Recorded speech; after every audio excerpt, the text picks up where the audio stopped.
Hi and warmly welcome all viewers and international leaders to this special webinar and panel on how the 5G Mokki network can impact global businesses.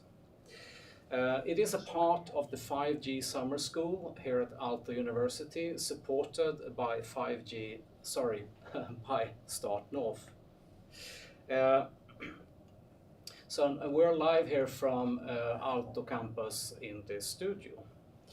So as an opening, it has never been more exciting times to be alive. The digital industrial revolution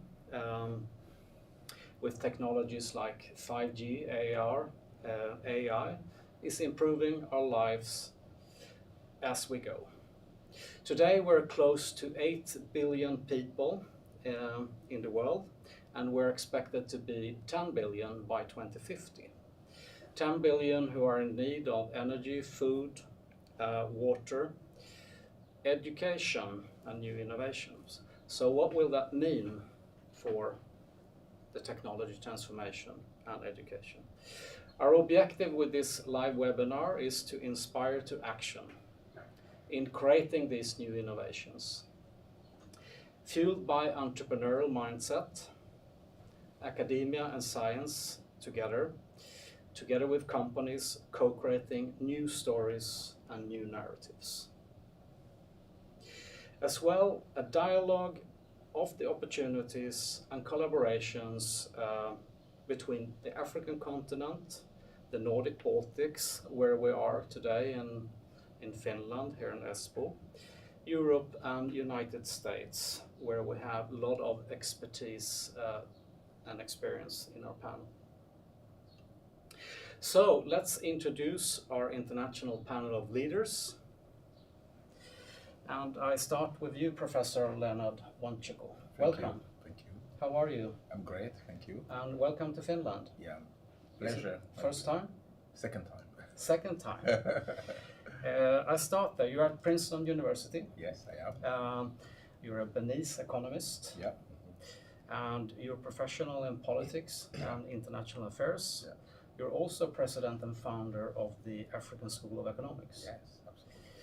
You're also an author of leading journalist of academic publications. Welcome. My pleasure. Yeah. Great to be here. Yeah. Then we have Professor Marko Nieminen. Welcome. Thank You are an Aalto local. Well, yes, that is correct.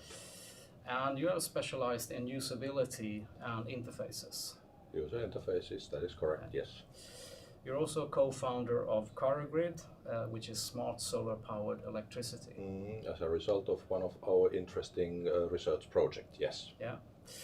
And you have a lot of experience in carrying out tech and development projects in Africa and internationally.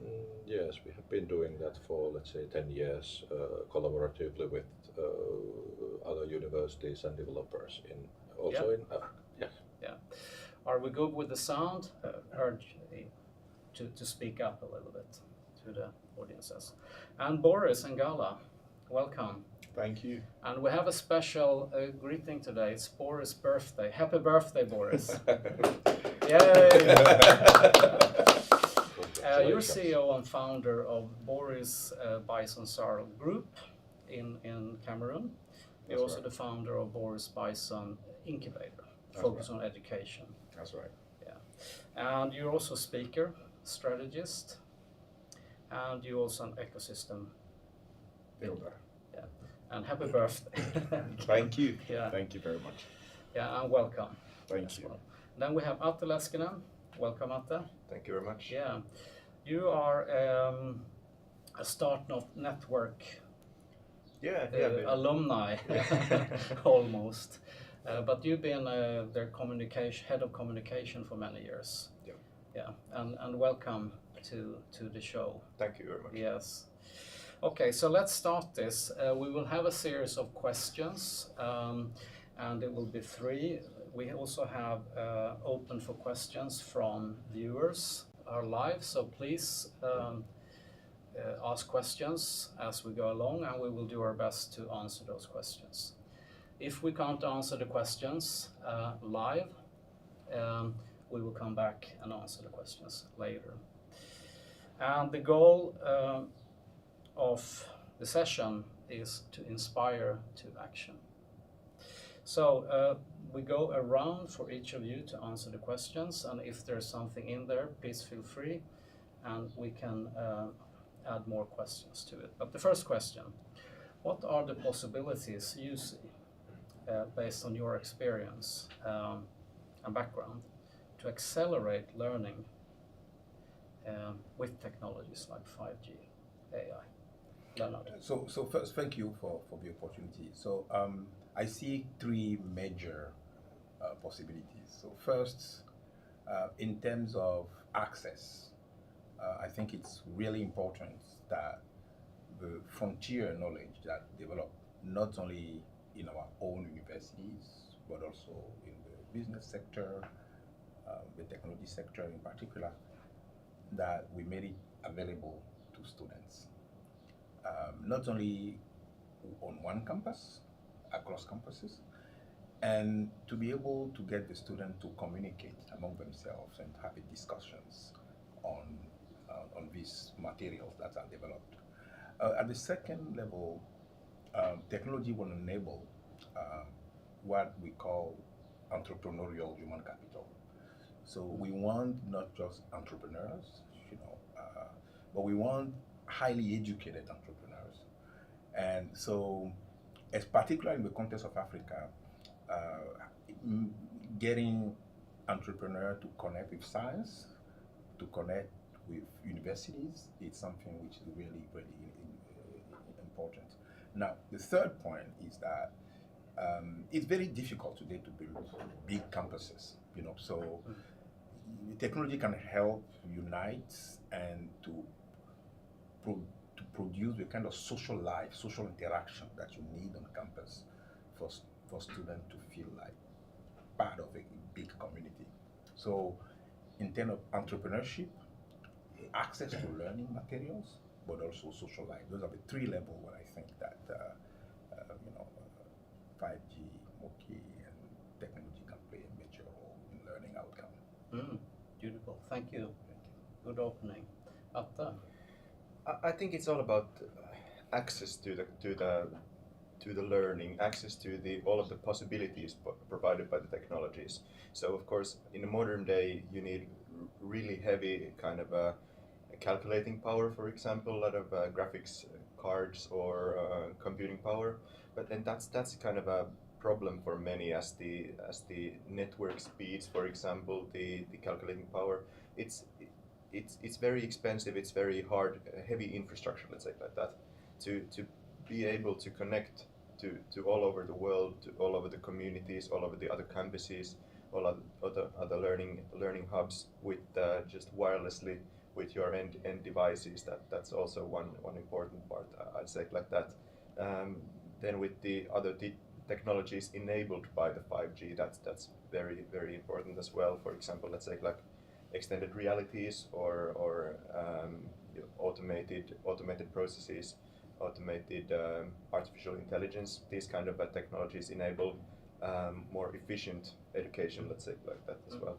So reducing that kind of a downtime in if it's a bad weather, you cannot basically, for example, connect to somewhere. You might have problems with that. So with those automating those kind of processes and bringing them closer to the people. So that's. I didn't mention metaverse,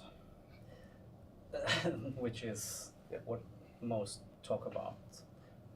If we include metaverse, how will that impact? That's a great question. I think about metaverse, we've only seen kind of these kind of high level demos and kind of visualizations on what that could be, and virtual environments, of course, is a huge part of that to bring that sense of belonging that Leonard, you said in your earlier speak. So that's something that I think would provide a lot of opportunities as well. Thank you for that. Boris? Well, as part of my mission being eradicating poverty and job scarcity, would like to look at 5G from that perspective. Yes, I would like to look at 5G from the perspective of eradicating job scarcity and poverty, in the sense that with 5G, there's the possibility for remote learning and like boast of remote learning and work at the same time. So we have that knowledge that, of course, most of Europe right now, as it stands right now, the market is quite open, and US is quite open as well. But not like there's still that bureaucracy in getting, immigrants in. So there's that possibility to get people that are not actually in the country work for that country, with the possibility of with the possibilities that 5G presents. So remote work can become a possibility. That will cause a huge impact, a positive impact on most of the economies, both in the EU and the US as well. So short question there on that then.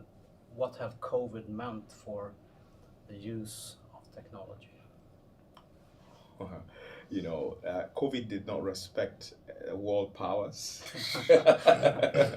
COVID did not respect world powers. COVID did not respect any economy. Yeah. COVID actually ruptured all economies, and world powers had to bow to COVID. And that actually brought about the perspective that we should start looking at accepting or adopting technology in order to make the world a better place. And I guess, and I think, actually not guessing, this is factual, I think that 5G is 5G is going to bring a better way of life moving forward.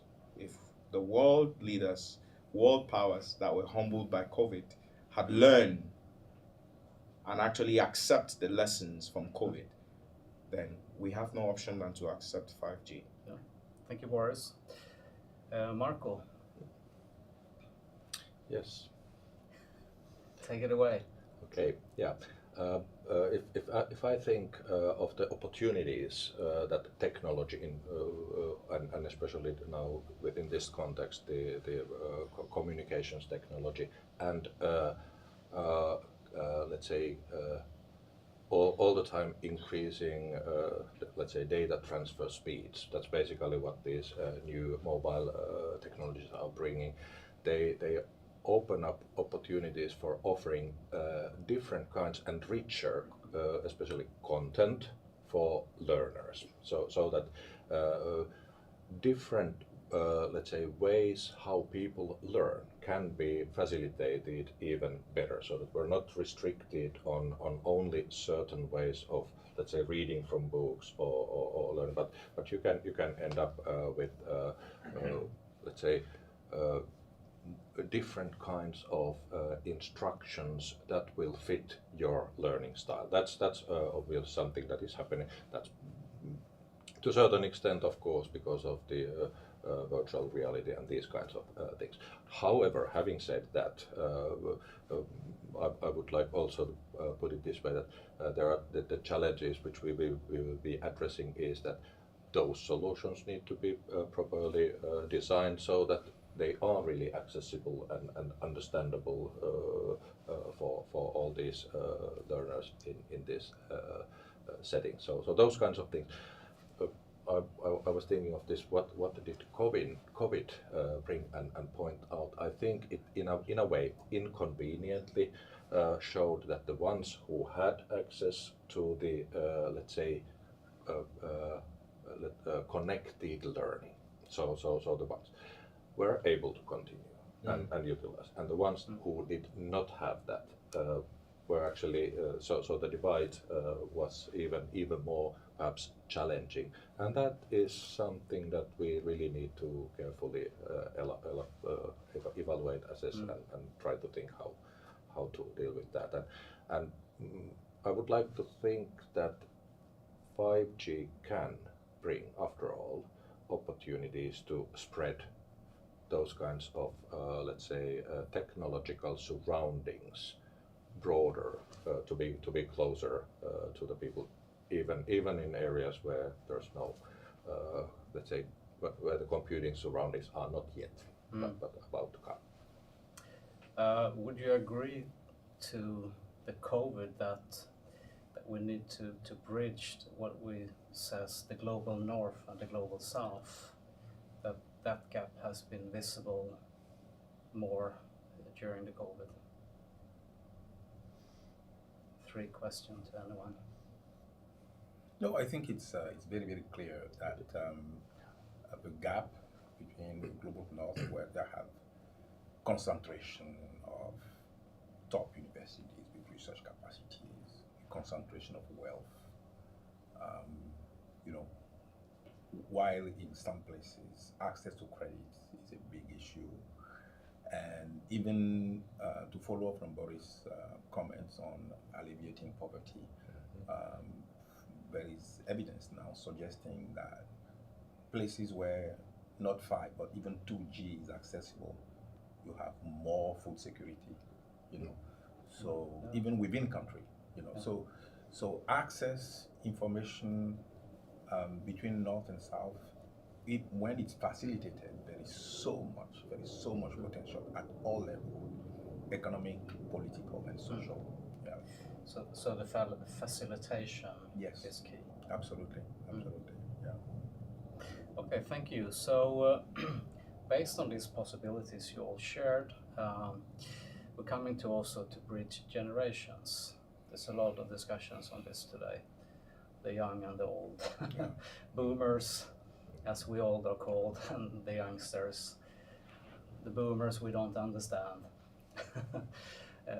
How do we bridge this this gap then to also find sort of a common ground here and really inspire young, curious leaders together with experienced professionals and for this education transformation to happen? Leonard? Yeah, so I think that at 2 levels. First, young people have developed a high level of familiarity with new technology. So I can see the teaching going not from the oldest to the youngest, but the other way around. Yeah. And then one thing that I also very excited about is the fact that we can, with technology, be able to get the young people to absorb a lot of information, qualitative, quantitative. Like, to give you one example, currently we are doing a project in Benin on the impact of local history, how local history teaching can affect reading motivation and student learning in the country. And this project involved elders, involved older people. So what we are doing is we get, we capture with video, with iPhone, a lot of information from local history, from local experiences, colonial, post-colonial, that is directly transmitted to young people for them to have a stronger sense of identity, a stronger sense of where they come from, So in that case, let's say there is a wealth of information that is out there that young people can capture more easily because they know how to manipulate this new technology, and they can be able to use it, So that's just one area, So I think, and also the vibrancy, the entrepreneurship that characterize a lot of young people, to be able to capitalize on this, I think 5G is a very, very important element, So, young people travel more, they are more adventurous than us. So, but then you need the technology to be able to take advantage of this. So, and I think to take full advantage of what the young people have to offer, I think technology is very, very essential element. Yeah. Thank you, Leonard. Atte? Yeah, I think about this kind of a knowledge transfer. Let's say I'd like to think this as generating kind of a traditional mentorship programs into two directional way. It's often been like very omnidirectional. The younger person learns from the older person with the more experienced person. But like you just said, the technology adaptation of younger people, that's so much usually because they've grown with that technology. So elder people need to always to keep up with the latest technology. Some grow with it. So this applies to all, basically, from the companies, from the schools. Personally, I've taught my teachers many times on Zoom, on technology. Or your grandfather, maybe. But that's the kind of you always need to take advantage of having that latest information available to you in the classroom, in the workspace, in the all over the society. So creating that kind of a two-way mentorship initiative and driving that forward, making it a standard. In all good workplaces, for example, you might also have that constant flow of new trainees, for example, to the place. They all bring their latest knowledge. So, for example, today people are on TikTok or these kind of platforms. So, you said that history have been taught by that kind of with iPhones, just taking the pictures or things like that. So I think many youngsters today are learning history via TikTok, via those 10 to 30 second videos of something important. So dancing and history. But that's to create that kind of make it a standard, more of a standard to learn from each other. So that's beautiful. Boris. Yeah, I would start by asking a question back. Yeah. Have you ever had a key in your hand and you're looking for it, the whole house? Can you repeat the question? Have you ever had a pen or a key in your hand and you're looking for it everywhere and you realize it's in my hand? Oh, that was a good question. I had. Has it happened to you before? It happened at some point. Okay. I guess it has happened. Well, I have been talking to my phone and saying that, hey, we have to cut. I don't know where my phone is. There you go. Okay, so okay, it comes back to the question you ask. I think that the fundamental problem here is, of course, it has to do with the elderly and the young generation, as you said clearly. But it goes back to the mindset, the mentality. It's a mentality problem, because I've seen older people that are eager to learn than the younger ones. I've seen such people that are more updated than younger ones. So it goes down to the challenge of mindset. The problem, what's the mindset that I'm referring to here? The reason I said, I asked a question. Have you ever held a key in your hand and you're looking for it a whole house? It has happened to multiple people, even those that are watching online, those that are there, our audience out there. In case it has happened to you, this is what happened, You're looking for a key, it is in your hand, and you're looking for it everywhere. The problem is, you've lost consciousness that you have it with you. You have it with you. It is with you. Then when you realize, you feel miserable. You feel like, how is it that I have it in my hand and I'm looking for it everywhere? That is the consciousness. People have to become conscious that learning is a process that has to do with your mindset, with your thinking. You have to be eager to learn new things. And that is the way forward. So it's differ from age, yes, but at the same time, you have to change your mindset. You have to set your mind to accept new things, to change, to evolve, because life is more of evolution, I would say. You have to evolve. If you don't evolve, they say you will dissolve. Yeah. So I come into you again there on this generation. What's your experience then on that, to bridge that gap on the generations? Well, to bridge that gap, I would say we are actually bridging that gap by this type of information, knowledge shared. They say knowledge is power. For someone to have access to information, to quality information, like Professor actually said, quality information is something very important. We have to spread quality information, make people to understand that technology. Actually, some places in Africa, I would say, they look at technology as something that is not important, unfortunately. Not just in Africa. In parts of Asia, they look at it like something not important. You go to the suburbs, they look at it as something not important. But it's something we cannot do without it. Technology is as important as oxygen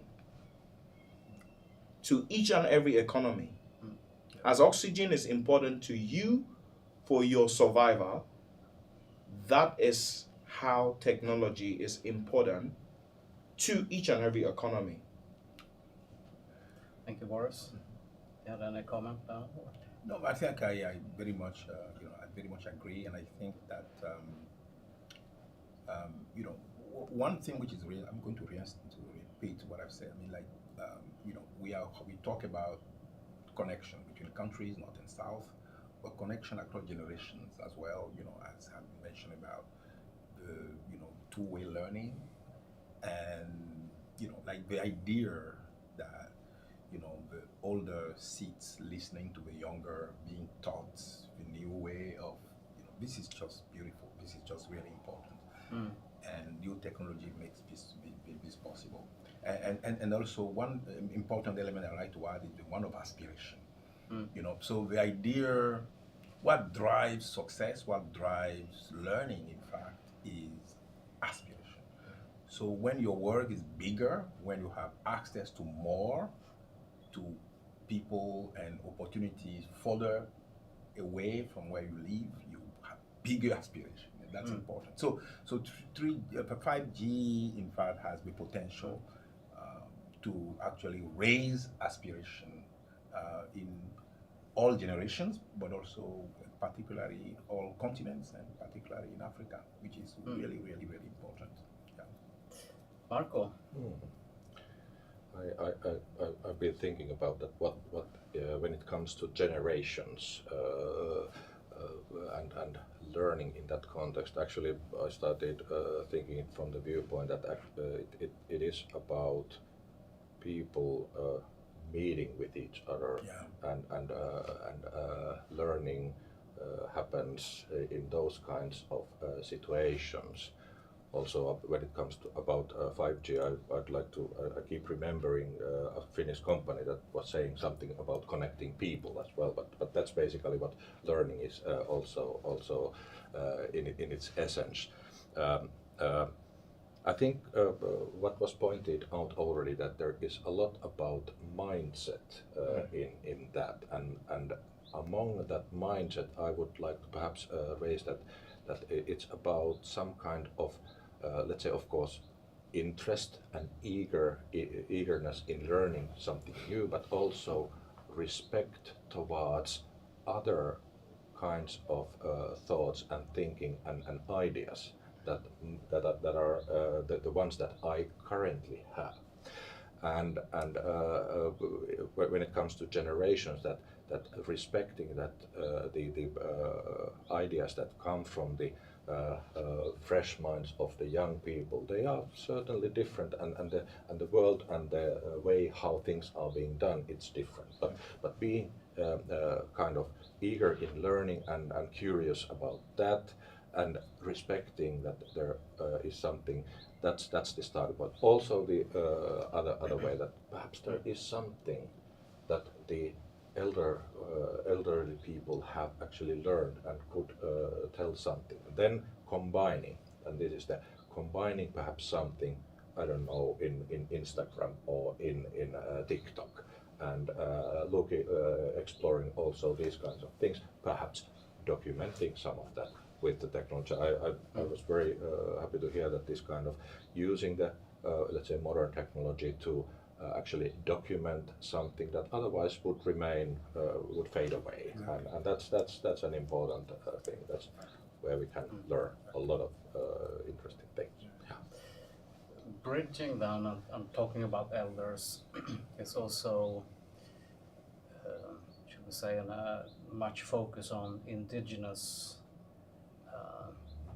history and today what can we learn more and acknowledge that and bring with us then and combine with technology. A quick, anyone want to go on that? So, I mean, you mean indigenous knowledge or Yeah, culture? it's been, should I not say, not listened to, but today it's more important that what can we learn from the indigenous leaders, elders, combined with technology and today, to also to bridge this gap as well. Yeah, no, I think, as I said earlier, one of the, personally, one of my passion is history, and the history of Africa in particular had been written by others mostly, and it's in colonial archives and so on. There is an urgency in getting our fathers, our grandfathers to tell us how they lived, where local music come from, what are the local political institutions that they live with for 100 years. And so, but as I said earlier, for this to be communicated to a younger generation, to be captured, to be preserved, technology is really, really essential. And also to be able to share this information widely, that's essential. Because, for instance, knowing some about local history of northern Cameroon to be shared with South Africa so that the connection can be made, the similarity can be seen. This is really essential. So because usually we talk about technology being something purely economic, but not necessarily culture, politics, but it's also very essential in those areas as well. Yeah. Leonard, are you on TikTok? Not yet. Not yet, but I'm very active on Facebook and the other media. So now I will. Especially after you told me. Yeah. All right. Myself, I will. Yeah, exactly. I more to add on indigenous? I think one of the important things is that you can more. It's easier with the technology to record the kind of first-hand experiences and the people who Yes. are in that culture to explain, because very often these kinds of things are actually documented and explained by outsiders. Yes. And the opportunities that you are more allowed to express the let's say cultural habits, practices, and underlying reasons yourself. Yeah. And even better if you can go and do that online, so to say online, so that there are people who are in there and you can interact with them. I fully agree that those kinds of encounterings between people, they can be supporting then the development of understanding of this of the sometimes history, but also the different cultures. Yes. Just even to add to what has been said already, back in Africa, I would always refer to Africa because that's where I come from anyways. There is a lot of issues that people, in fact, more people, the court cases in most of the countries in Africa, they're made up of two things. First, land dispute. With technology, for instance, like blockchain, that once data is recorded on it, you cannot change it, you can only add to it, you cannot actually erase it. It's a tool that can survey that problem, which has been a long-standing problem. You see, the possibilities are amazing. They are just too much, even in the real estate industry. Just so to speak, you see, if we're going to examine how many percentage of court cases we have, at least 90% of court cases are land-related issues in Africa. I mean what I'm saying. 90% land disputes, issues in court cases. How can this be solved? to a point where some government, I'll tell you, from what I know, some government actually, it gets out of control. Some of them cannot control it. Some local governments, what they do is they put a ban on issuing land certificates. So in some regions, real estate people cannot sell lands. They cannot issue land certificates until a period of time that is given expire. Now that is a huge problem that can even cause civil unrest. Yeah, You it see. has. I mean, so when you look at all of this, technology like 5G, blockchain technology has the capacity, it has the possibilities of solving all of these problems. So you can just even do a registration of something, and it's there, and nobody can change it. The transparency. Even right to history, like you said, Professor, blockchain technology can so save the African history, I would say. If we go like what you're doing back home, it's amazing. I would, even personally, I would recommend that maybe you get someone that knows a bit more about blockchain, and we use we use a chain to save, some data, some information on it, and boom, that's it. 200 years from now, we'll still be on the same block. Nothing can be changed about that. Coming back to bridging with generations here, what would that one thing be in terms of action or step? If you would choose one thing, that would be the most important action to actually address that and make the generations, if it would be one thing. Yeah, so I'm very, very curious on exploring kind of that kind of a platform option, because we have these kind of platforms, let's take like Facebooks and things like that, but they're created on this kind of values generating kind of difference of opinions between people, and their algorithms are built on non-transparent basis. So about network, also a physical network all over the continent, for example, the world, to bring the people together, have those kind of meaningful opportunities presented to themselves, and then also to bring people together. That's the, like, connecting people, like this kind of a non-named Finnish company has said. so being physically there with transparent ideals, transparent values, and transparent goals to generate value to people's lives, and have that kind of a distributed all over the communities. And So the metaverse. No. metaverse is it's a tool. It's a tool for Yeah. people that cannot be physically present somewhere. Yeah. Anyone else? Yeah, so I mean, I'd like to stress one point that Marko and Boris have mentioned, which is the huge potential that 5G has for better governance, by promoting transparency, accountability, and empowerment. Yeah. Because most of the dissatisfaction that you have with political process is the idea that people feel excluded, people feel not being listened to, people feel that their voice doesn't count. Mm-hmm. Well, one of the reasons why the voice doesn't count is it's hard to capture the voice. Mm-hmm. Because the only way you capture the voice is during election. Mm-hmm. But many things happen during elections. So, between elections. So, now it's easier to have more participatory governance, more participatory democracy. Because if you are running a town hall meeting somewhere, everybody can be part of it through the technology, and everybody will have a voice. That's right. So, and you can also be very transparent, in terms of governance for how you reduce corruption. Well, for instance, if one channel through which corruption happens is public procurement, well, you can make public procurement more transparent by having a centralized institution that runs the process everywhere. It doesn't have to be decentralized where some, non-ethical thing might be happening. So I think more and more research is being done to show the centrality of technology in improving governance, improving participation. And so besides the cultural aspect, beside the economic aspect, the governance political aspect, it's really essential, very, very important, especially in countries that with weak institutions.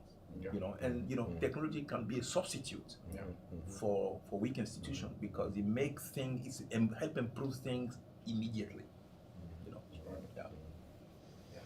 I'd like to add on to that it's, to a certain extent it's about presence, that enabling presence and giving, let's say, possibilities for the people to say their saying and even document that, so that it is there at the time when it happens, and it can happen with the support of the technology as well. Exactly. And it will and it can be documented in such a way that it cannot be altered even afterwards.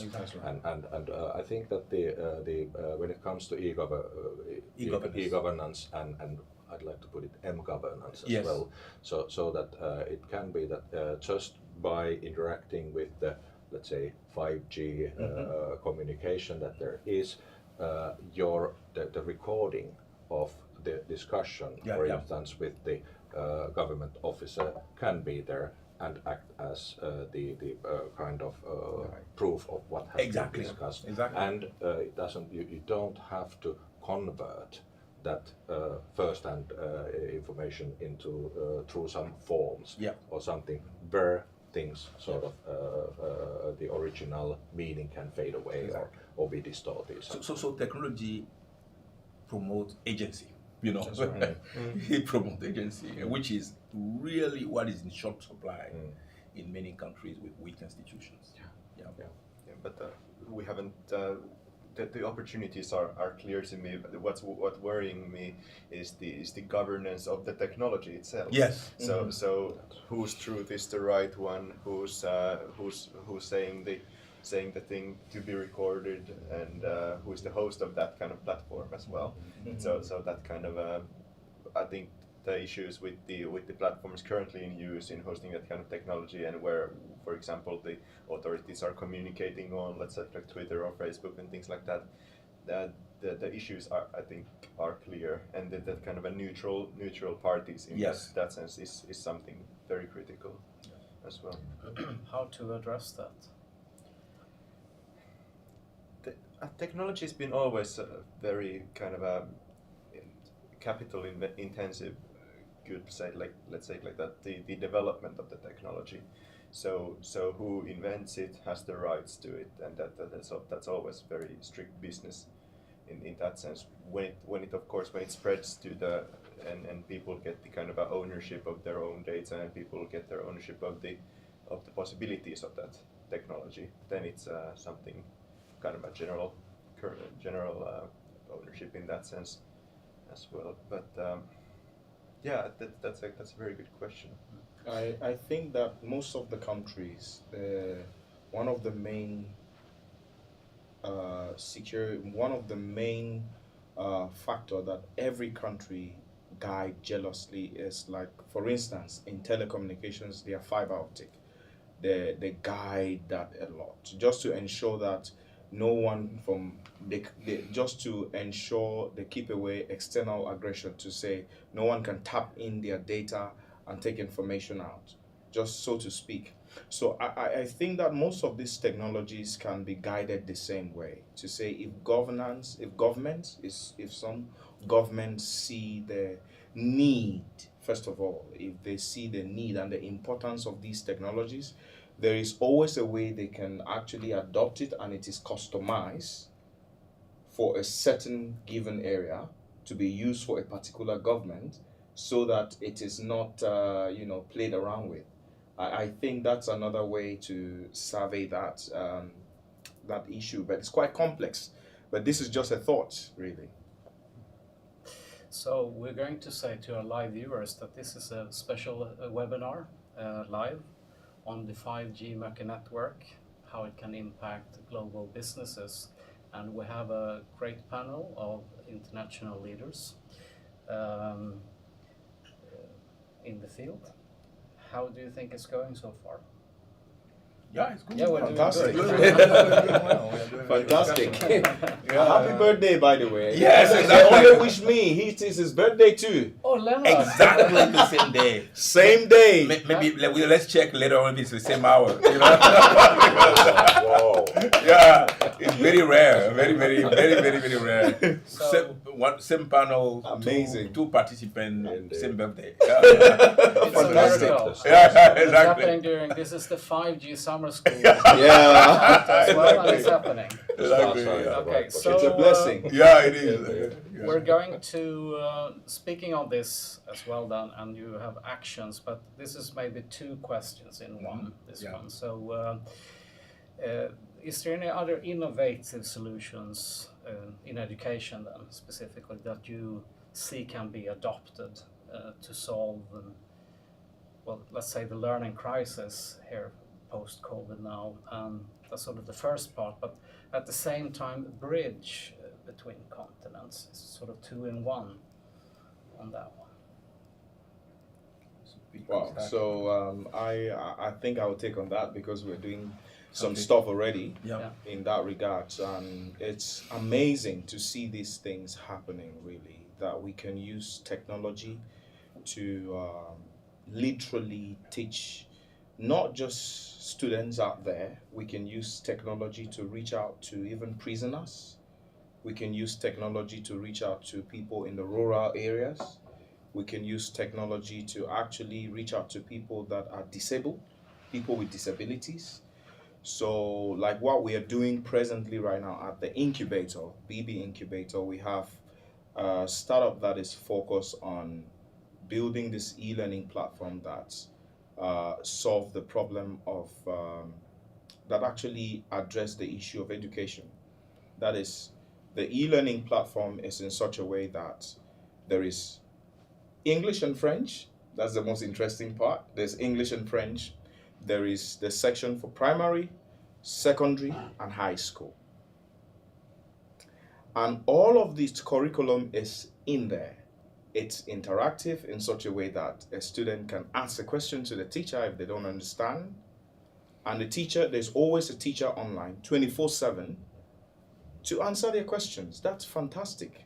At some point, even in live, real class, teachers don't have time to answer the questions of the teacher. I mean, the teacher does not have time to answer the questions of the student.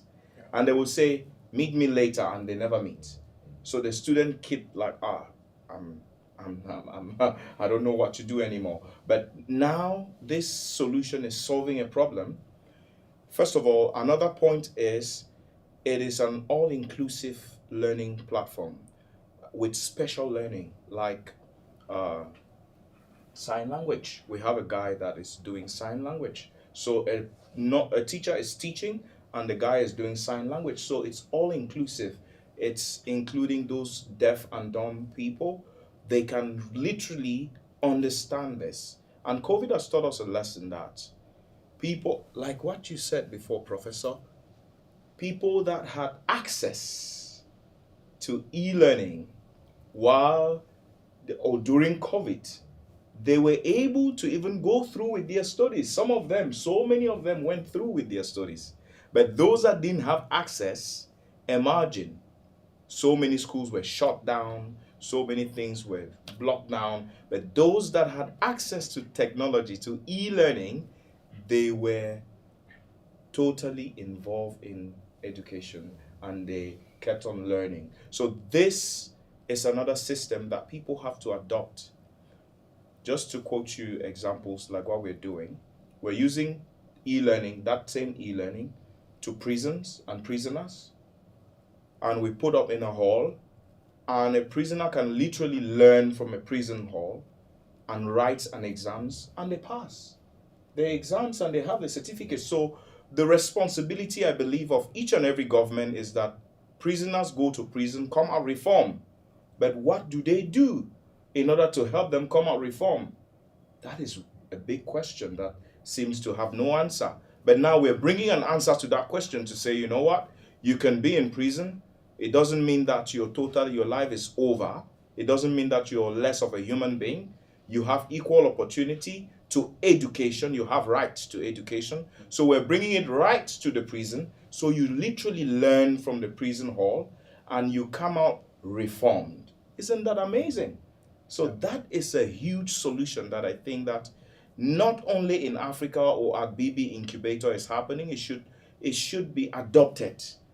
It should become a global emergence, I think. It should be something that governance should look into it, to support it actually, to adopt it into public schools, and private sectors also should look into it to adopt it and make it work, which I believe is a huge solution. So, yeah. There you go. Yeah, no, I mean, for instance, at the African School of Economics, we developed, besides the project on local history and teaching in high school and, primary school, we also developed an application, for instance, to get people to track their personal finances and communicate with the banks so that they can have access to loan more easily. Yeah. So, because one of the big issue, for instance, for business development in Africa is access to credit, Right. and you can capture your saving behavior. You can prove how reliable you are in managing your finances, and not only good for you, but also good information that you can share. With 5G, for instance, those kind of applications will be, there will be a lot of them, and then that will be great. And then one important point is also how 5G can democratize coding, because you will see today that, like in Lagos, in Abidjan, in Nairobi, there is an increasing number of young people who have quite advanced in coding and developing applications with very limited capability, like 2G or 3G. Assume that now we move to 5, with a little bit more kind of training in computer science, we can actually have many more applications to solve many more problems. So it's important. But let me finish with one thing that that had been said earlier, which is regulation. Because I think the more this is developing, the more important it is that that lawyers and people in the area of technology and governance think creatively about how to maximize the great use of the technology and limited the divisive, the destructive use of the technology. So that's something that needs to be done. But we are better off with the development of the technology, but then make it, being able to think about how to deal with this is actually easier than not having it. So with all this, I think it's really exciting. Yeah. Yeah, and I'd like to comment on the equality of opportunities so most people, they're not striving to be they just want something meaningful to do with their lives, to actually, they don't care about their master's thesis or things like that, but just meaningful work, meaningful things to do, and to be able to fulfill your goals. Let's say, like, that could be depending on money, for example, or that credit to fund your startup. Yes. So that kind of so who is enabling those kind of possibilities to many people? So that's doing work in the modern society. So to have those possibilities brought up to you by, for example, the government, the school, the secondary education, or societies, things like that. So I think that's also something very important, and that's why the 5G Mokki was developed to bring that kind of opportunities to work with the companies on funding out their needs. So what are they needing?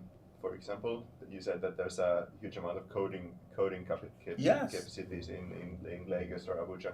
So that kind of for example, why don't we tap into that by bringing those opportunities available to people? Yeah. So I think that's the utmost importance to have those opportunities brought up. We have A lot of questions coming in from the live viewers as well. Thank you so much for that. Since we're limited, we will cover at least one of them and respond to the others. But how 5G and what kind of 5G applications could add well-being in developing countries? How 5G and what kind of 5G applications could add well-being in developing countries? Okay, we have been working on one of our recent projects actually was introducing, basically it could be said that introducing digital services in underserved areas. And the idea was that as soon as we can get people connected to the let's say digital twin or to the digital value chains, be it about education or opportunities for small entrepreneurial things and so on, that would be the kind of thing.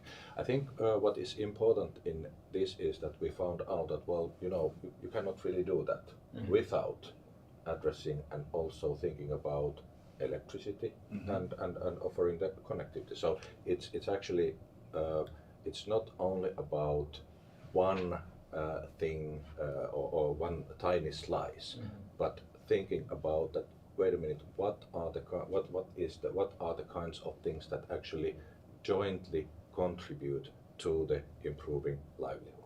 And I think that it's also important from the viewpoint, because what we always need to consider is that how to create where to get the funding for these.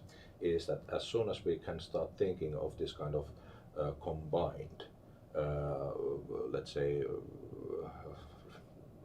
contribution that we can get, then we may reach the threshold of being able to deliver these kinds of things. So actually it's about thinking it from the perspective of what kind of livelihood does 5G facilitate, and then look at that as a more like a more holistic view, offering opportunities for people to do it. But obviously the connectivity is an essential thing in that. Yeah, and the evidence is really overwhelming. I mean, for instance, take, as I said, I did a study on 2G and food access. Incredible. Yeah. So why before famine happened, because when you don't have food at home, you need to write a letter, put it at the post office. Somebody in the city will know about it and send you money. Or you need to find a way to communicate with government.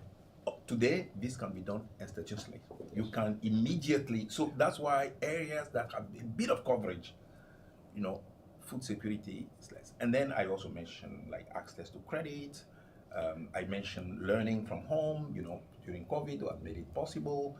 Access to learning in prison, for instance, that was shown. So I think it's very clear that what we have already accomplished with less, it's amazing. And then with more, I think it's, so I think the empirical evidence, in support of this claim that technology is supporting development, governments, and economic opportunities is just really overwhelming. Yeah. And I'd like to. It's always about the possibilities and the capacity building of the area as well. So, for example, with the 5G Mokki, I just mentioned the bringing the latest capacities to the area. That's something that creates that kind of entrepreneurial spirit as well, and the capacities to do that.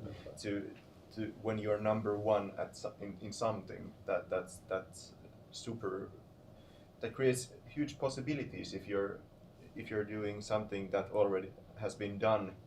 So then you can compete with, for example, like cost. Yeah. So that's not the best way to create that kind of entrepreneurial capacities, but have your top talent and the latest talent. So that's and that's what we want to empower as well. Yeah. Boris Marko. Yeah, I think there's just one thing that is coming to my mind right now, and that is a lot of people are instead of adopting adopting new technologies or aligning themselves to new technologies, they are like getting afraid. Oh, if we adopt new technology, it's going to take away the jobs. Some people say, the menial jobs will be taken away and robots will start doing this and doing that, replace, and all of that. So people are looking at it like, and being afraid. Instead of learning, they're being afraid. So I think there is that issue as well, that people are afraid of the technology, to say if they solely or if they fully adopt technology, it might take away their bread, it might take away their jobs. In order to address that, I would say, instead of being afraid, learn. Instead of being afraid, take advantage of it and learn. Upskill. Upgrade yourself. Take a course, learn. That is the way, because even if you're afraid and you stay with your job, somebody would, for sure, an invention will come and an innovation will come that will still take away that job. And you stay at the same level. So you instead of being afraid, just learn. Be eager to learn. Absolutely. Yeah. So we're coming to a close and a summary of this session.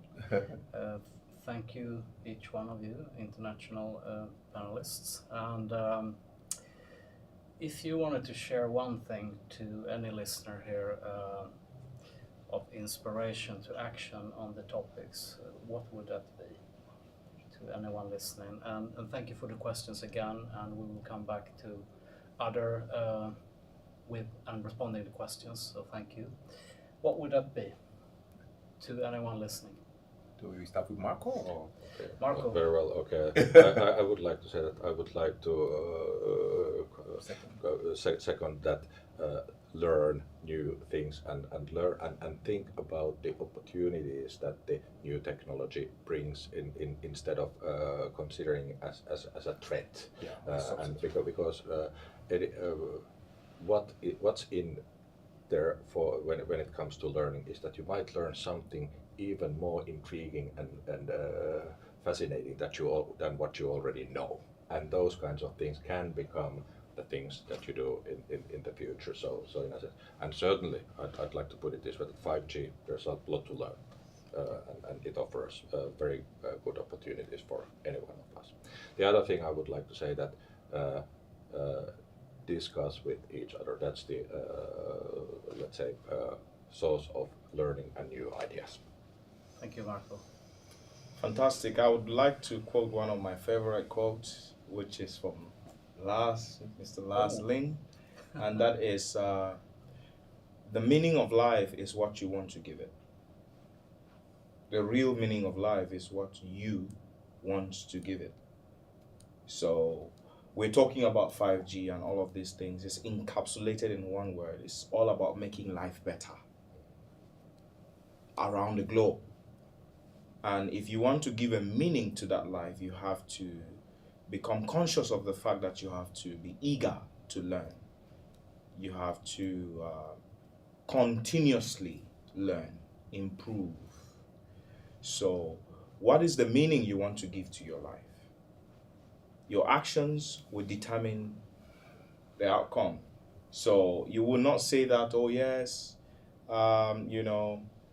it's technology, it's this, and then you stay and you think that things will work out. No, you have to give the life you want a meaning. It is you. At the end of the day, we'll talk, we'll do all that we say here, but at the end of the day, it is about you. I support you on that. Maybe we should come back with a special webinar on that topic as well. Yeah, that was. Thank you, Boris. Up there. I'm still coming back to this kind of possibilities thinking that as long as basically nobody's coming to get you from your home, that kind of thinking has been always taught to me, for example, of course, in Finland that might happen if you don't go to school. Someone might get you to go to school, but that applies to everything in your whole life. To look out for those opportunities. To be always try to think what's coming next. What can I do? What can I do better in my own life? What kind of possibilities should I look out for? These kind of things. It's very much about yourself. But when it comes to this kind of 5G I think that our mission is, for example, with the 5G Mokki and Start North, it's to enable those possibilities to as many people as possible, and especially for those who have who kind of would benefit the most from having more of those opportunities. So that's Thank something you. that So I think for the past maybe 20 years, in social science, particularly in economics, there is evidence of convergence. Like the poor countries converging to the richer countries. And it happened because of similarities in institutions, even more similarity in culture, more similarity, because of the huge level of communication that you see between countries and within countries.